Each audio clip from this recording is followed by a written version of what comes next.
அது principal of eminent domain இல்ல doctrine of eminent domain. So eminent domain அப்படிங்கிறது என்ன அப்படின்னா, எல்லா லேண்டுக்குமே சுப்பீரியர் பவர் யார்கிட்ட இருக்கு அப்படின்னா கவர்மெண்ட் கிட்ட, கிங் கிட்ட தான் இருக்கு அப்படின்னு சொல்றது தான் எமினன்ட் டொமைன். ஸோ அப்படி பார்க்கும்போது பப்ளிக் நெசசிட்டிக்காக, பப்ளிக் பர்பஸுக்காக அந்த லேண்டை கவர்மெண்டால டேக் ஓவர் பண்ணிக்க முடியும் அப்படின்னு சொல்றது எமினன்ட் டொமைன்.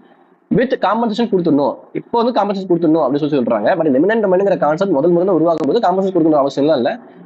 ஆரிஜின்ல எல்லா லேண்டுமே கவர்மெண்டோடையது இல்ல கிங்கினுடையது. கிங்கோ கவர்மெண்ட் தான் மக்களுக்கு கொடுக்குறாங்க, மக்கள் அதை யூஸ் பண்ணிட்டு இருக்காங்க. கிங் வேணுங்கும் போது லேண்டை வாங்கிக்கிறாங்க அப்படிங்கிறது ஆரிஜின்ல இருந்தது. பட் இப்போ வந்து நம்ம கவர்மெண்ட்ல, நம்ம டெமோக்ராட்டிக் மாதிரியான கவர்மெண்ட் என்ன பண்றோம் அப்படின்னா, ஒரு லேண்ட் அப்படிங்கிறது என்னதான் மக்கள் கிட்ட போயிருந்தாலுமே பப்ளிக் நெசசிட்டிக்காக கவர்மெண்ட் மொழி டேக் ஓவர் பண்றாங்க அப்படிங்கும்போது மக்களுக்கு உண்டான காம்பன்சேஷன் கொடுத்துடணும் அப்படின்னு சொல்றது எமினன்ட் டொமைன். இது இதன் மூலியமா நமக்கு கிரியேட் ஆகுது அப்படின்னா ரெண்டு மேக்ஸிம் மூலியமா, சாலஸ் பாப்புலி சுப்ரீமா லெக்ஸ், ரெண்டாவது நெசசிட்டா பப்ளிக் மேஜர் எஸ்ட் குவா அப்படிங்கிற இந்த ரெண்டு மேக்ஸிம் மூலியமா இந்த எமினன்ட் டொமைன் அப்படிங்கிற இந்த ப்ராசஸுக்கு உயிர் கொடுக்குது. இந்த ரெண்டுத்துக்கும் என்ன மீனிங் அப்படின்னா, சாலஸ் பாப்புலி சுப்ரீமா லெக்ஸுக்கு welfare of the people is the paramount law.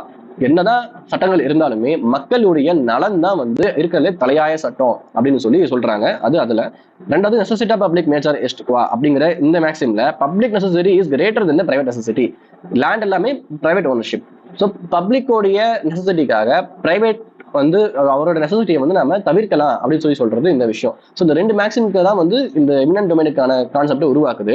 Constitution பேசிஸ்ல பார்த்தோம் அப்படின்னா லிஸ்ட் 3, அதாவது கன்கரண்ட் லிஸ்ட்ல என்ட்ரி 42ல நம்ம யூனியன் லிஸ்டும் ஸ்டேட் கவர்மெண்ட்டும் லேண்ட் அக்வசிஷன் பண்றதுக்கு என்ன மாதிரியான சட்டங்களை ஏற்றிக்கலாம் அப்படின்னு சொல்லி ஒரு பவர் கொடுத்துருக்கு. அப்புறம் ஆர்டிகல் 300 கேபிட்டல் ஏல அக்வயர் பண்ற அந்த ப்ராப்பர்ட்டி சட்டத்துக்கு உட்பட்டு வேலிட் லீகல் மெக்கானிசம் மூலியமா தான் அக்வயர் பண்ணணும் அப்படின்னு சொல்லி மென்ஷன் பண்ணியிருக்கு. ஸோ இந்த ரெண்டு ப்ரொவிஷன்ஸ் வந்து நமக்கு டைரக்டாவே ப்ராப்பர்ட்டியை அக்வயர் பண்றதுக்கான விஷயத்தை என்னபிள் பண்ணி விடுது.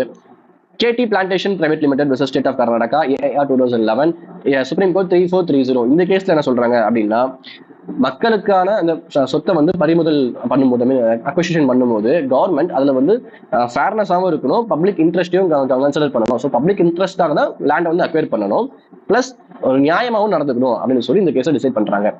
முதல்ல எமினன்ட் டொமைன் பண்ணும்போது காம்பன்சேஷன் கொடுக்கணும் அப்படிங்கிற அவசியம் இல்லாமல் இருந்தது. அப்புறம் நவ் அட் ப்ரெசென்ட்ல பாத்தீங்க அப்படின்னா என்னதான் லேண்ட் அக்வயர் பண்றாங்க அப்படின்னாலுமே காம்பன்சேஷன் கொடுக்கணும், முடிஞ்சளவுக்கு மார்க்கெட் வேல்யூ கொடுக்கணும், கைட்லைன் வேல்யூங்கிறது கிடையாது, மார்க்கெட் வேல்யூ கொடுக்கணும் அப்படின்னு சொல்லி டிசைட் பண்ணி இப்போ போய்கிட்டு இருக்கு.